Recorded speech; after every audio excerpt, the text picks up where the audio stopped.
¿Qué tal todos? Aquí Lolcini para hablar de cómo aprender inglés. Por ahora solo vamos a hablar de esta guía de perspectiva y estrategias. Voy a mencionar algunos puntos de por qué aprender inglés, si tenemos algún propósito particular y qué habilidades están relacionadas, y algo a que a mí me gusta llamar el salto de fe. Comencemos con las razones para aprender inglés. La primera y más importante es el acceso a la información global. Como hispanohablantes estamos limitados a la comunidad de Latinoamérica, algunas partes de Europa y algunas comunidades pequeñas dentro del resto de países, mientras que el inglés se habla prácticamente en todo el mundo. Se utiliza oficialmente en una gran cantidad de países y se utiliza para publicar avances de ciencia y tecnología. El siguiente punto son las oportunidades laborales y de estudio. Suele ser un requisito para trabajos o educación en el extranjero, ya sea remoto o presencial. Dentro del presencial, pues es una herramienta que nos va a ayudar a migrar al país en cuestión. Y también dependiendo del tipo, puede ser un requisito formal o no. Cuando hablamos de formal, queremos decir que necesita una certificación oficial de alguna de las instituciones como TOEFL, IELTS o Cambridge. La tercera razón es por viajes y turismo. Nos puede ayudar a mejorar nuestra experiencia y también solucionar retos de comunicación que puedan surgir a lo largo de nuestro viaje. Incluso si vamos a país donde el inglés no es el idioma principal, es muy probable que haya personas que lo hablen, tanto de la gente que nos ofrece servicios y productos, como de los locales con los que podemos platicar y convivir. Luego están las conexiones personales y culturales. Nos ayuda a conocer personas de todo el mundo, no solo presenciales, ya que también es altamente usado en espacios digitales. De hecho, una gran parte del contenido que hay en Internet está en inglés. Y es el idioma que nos permite aprender de otras culturas con una experiencia unificada. ¿A qué nos referimos? A que solo necesitamos aprender un idioma para extender nuestros conocimientos respecto a esas culturas. Porque es muy común ver información en inglés. Puede que si estamos visitando un sitio internacional, tenga la información en el lenguaje local, pero también en inglés, lo cual no suele ser muy común para otros idiomas. Es un aprendizaje perpetuo, es decir, es el tipo de habilidades que son útiles el resto de la vida y que una vez que nos acostumbremos a usarlo, prácticamente no lo vamos a dejar porque tiene bastantes ventajas. Por último, tenemos las ventajas científicamente comprobadas. Una de ellas es que desarrolla la plasticidad cerebral y eso es una forma de decir que mejora nuestras capacidades de flexibilidad, adaptación y agilidad mental. También nos ayuda a retrasar la aparición de trastornos como Alzheimer. Voy a dejar un enlace con esta presentación en la descripción del video. Ahora hablemos sobre el propósito. Más allá de lo que acabamos de mencionar para convencerte de por qué deberías aprender inglés, pues también tenemos propósitos o metas particulares, ¿no? Cada quien puede decir, mi propósito es muy general, es para ayudarme a viajar o para trabajar, estudiar o interactuar o cualquier otro que se nos ocurra. Estos son los propósitos generales, pero también podemos ir a cosas mucho más particulares. Por ejemplo, dentro de viajar, podemos decir, me gustaría facilitar el hacer reservaciones o platicar con gente local y conocer mejor. En trabajar podemos decir, quiero migrar a ese país o conseguir mejor paga porque los empleos bilingües, pues usualmente tienen esa ventaja, o quiero ser freelance internacional para trabajar para gente de todo el mundo bajo mis propias reglas. En estudiar, pues tenemos algo similar, estudiar en el extranjero o leer artículos científicos que usualmente son publicados solo en inglés, o tomar cursos pues prácticamente internacionales, ¿no? Con validez en diferentes lugares. En cuanto a interactuar, podemos irnos a lo particular diciendo, quiero interactuar en redes sociales, quiero tener una comunidad mundial, o podríamos decir, pues quiero ir a eventos donde haya gente de todo tipo o incluso platicar con los famosos que conozco que son de otro país y hablan otro idioma. Casi siempre van a saber inglés. Yo creo que tener un propósito para aprender inglés nos da esa motivación para decir,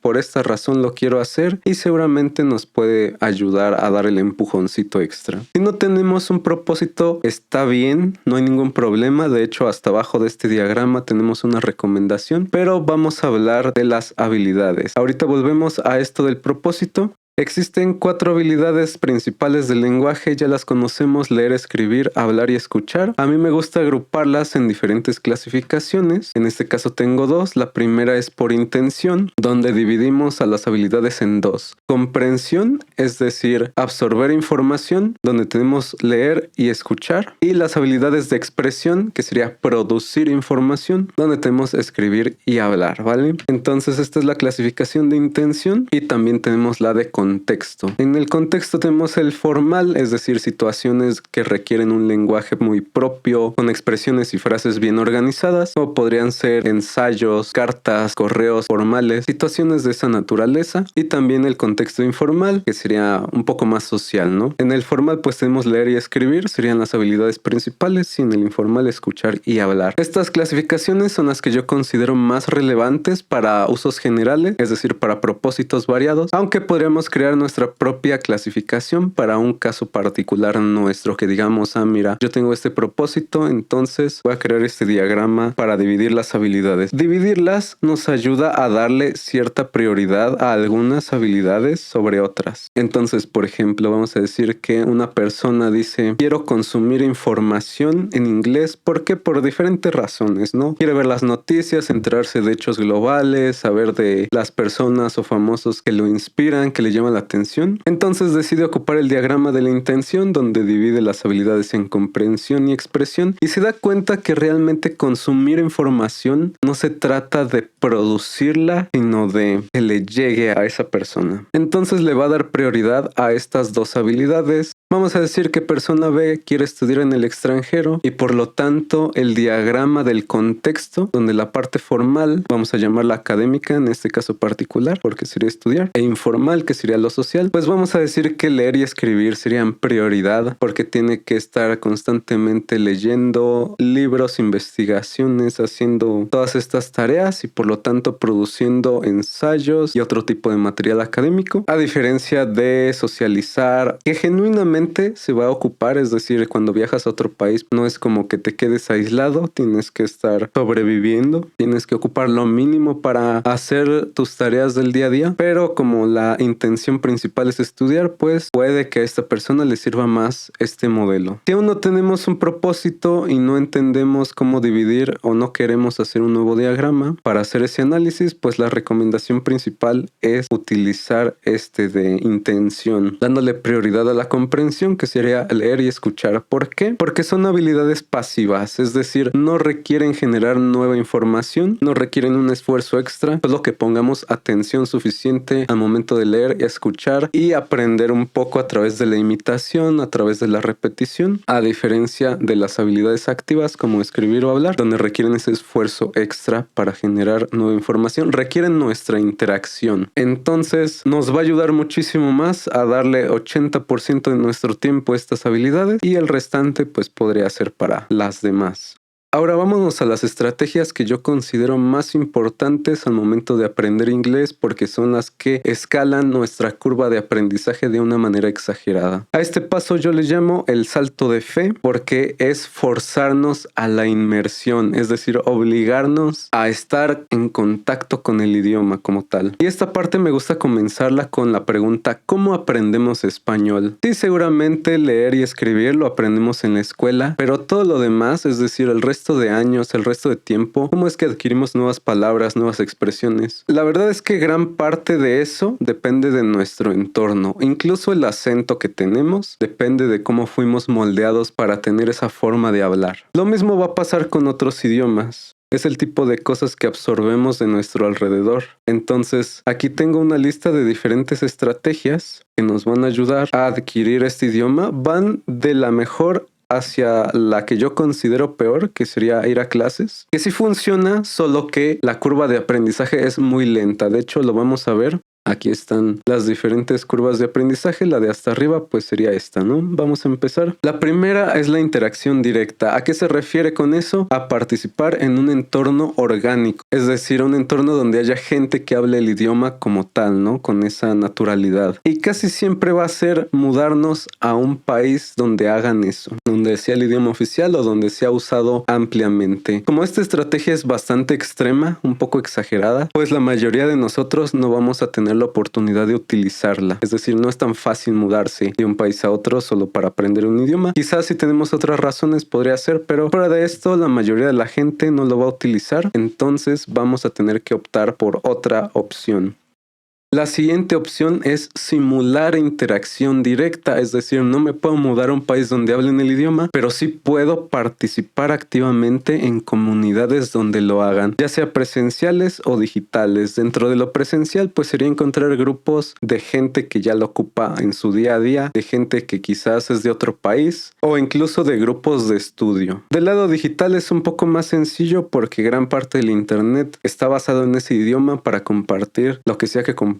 Entonces, solo es buscar una comunidad. Otro consejo muy sonado es el de cambiar nuestros dispositivos en inglés para empezar a forzarnos y acostumbrarnos a ver el lenguaje como tal en nuestro día a día. En un inicio es un poco exagerado, es difícil, es lenguaje muy técnico que tenemos que aprender, de hecho hay que tener cuidado con esto. Antes de hacerlo, recomiendo tener un diccionario o una aplicación de traducción a la mano, porque si no, ya no vamos a saber qué está pasando. Poco a poco podemos poner una lista de palabras para ir traduciendo uno a uno y reconocer qué significa cada una. Este es un consejo bastante práctico porque ya estamos acostumbrados a navegar en nuestros dispositivos por pura inercia, por pura memoria muscular, y probablemente no nos fallen las acciones o las actividades que realizamos en el día a día y nos va a forzar a memorizar nuevas palabras, pero yo diría que es el primer paso. El siguiente consejo es consumir contenido, y el tipo de contenido va a depender del nivel que ya tengamos de inglés, es decir, si nos sentimos bastante confiados como para aventarnos de lleno, o si todavía nos hace falta un poco de inglés, apenas vamos a subirlo, o si de plano vamos empezando. Entonces, para los que van empezando, de hecho por eso están las flechas, vamos de fácil a difícil. Existe un tipo de material al que le llaman input comprensible, que trata de darnos lecciones del idioma de manera muy visual, de manera muy didáctica, muy evidente. Lo pueden buscar así, input comprensible inglés, y van a poder entender gran parte de los videos que aparezcan ahí a pesar de no saber absolutamente nada. Podemos absorber sonidos, podemos absorber palabras para darnos una idea de cómo funcionan. El siguiente es el contenido para niños, que a pesar de que si ya estamos grandes y decimos no, es que cómo voy a ver caricaturas o lo que sea, así comienzan todos a hablar el idioma, ¿no? Incluso nosotros como hispanohablantes seguramente comenzamos con algún programa para niños y aprendimos algunas expresiones. Entonces esto funciona para todos los idiomas. Conforme vamos adquiriendo vocabulario y palabras básicas o empezamos a ganar confianza, recomiendo revisitar contenido. ¿A qué nos referimos con eso? A ver series, películas, videos que ya hemos visto antes, pero ahora con el idioma cambiado, es decir, en inglés. En un inicio podríamos verlas con audio en inglés y subtítulos en inglés, y en futuras vistas podríamos quitarle los subtítulos para ver si entendemos o no. El hecho de revisitar contenido nos ayuda a no perdernos del material, es decir, ya sabemos de qué va, ya sabemos cómo termina, ya solo es empezar a absorber vocabulario, palabras, expresiones, formas de hablar constantemente, y así nuestra curva de aprendizaje va a ir subiendo poco a poco.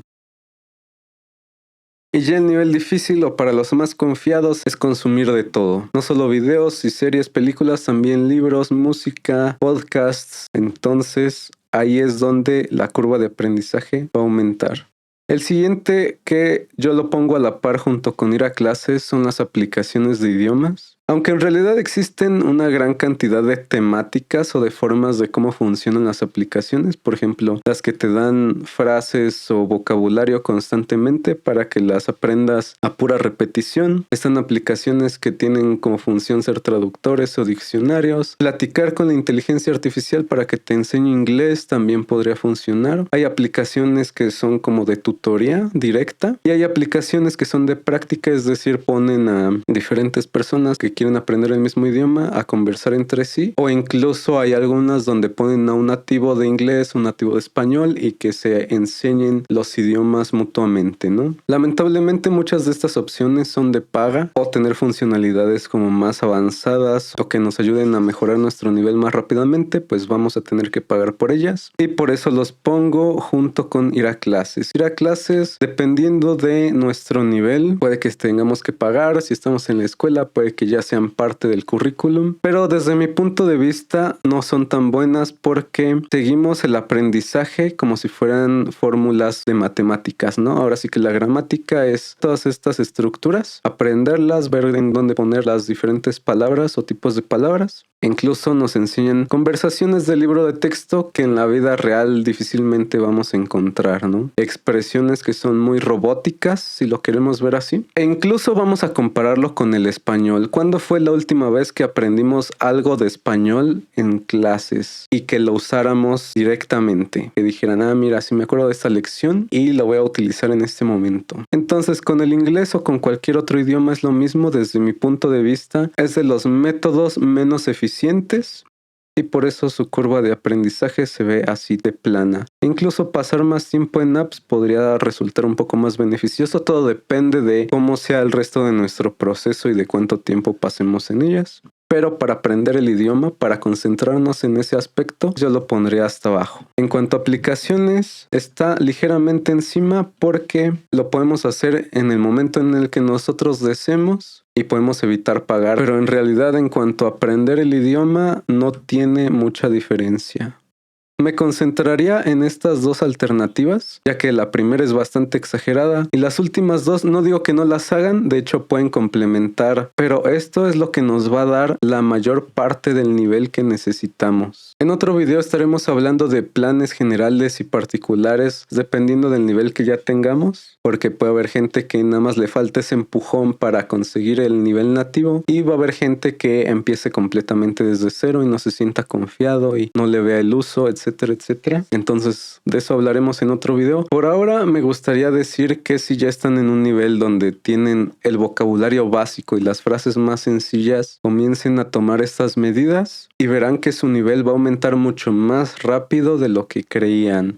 Si consideras que este video fue de utilidad, déjame tus comentarios, tu experiencia hasta ahora, qué piensas de estos modelos de cómo aprender inglés y si los vas a utilizar, me gustaría que volvieras a este video y dejaras las actualizaciones sobre cómo te está yendo. Estaré ampliando los diagramas de esta guía, entonces si te gustaría verlos, deja tu like, suscríbete, activa las notificaciones y nos vemos pronto en otro video. Sale pues.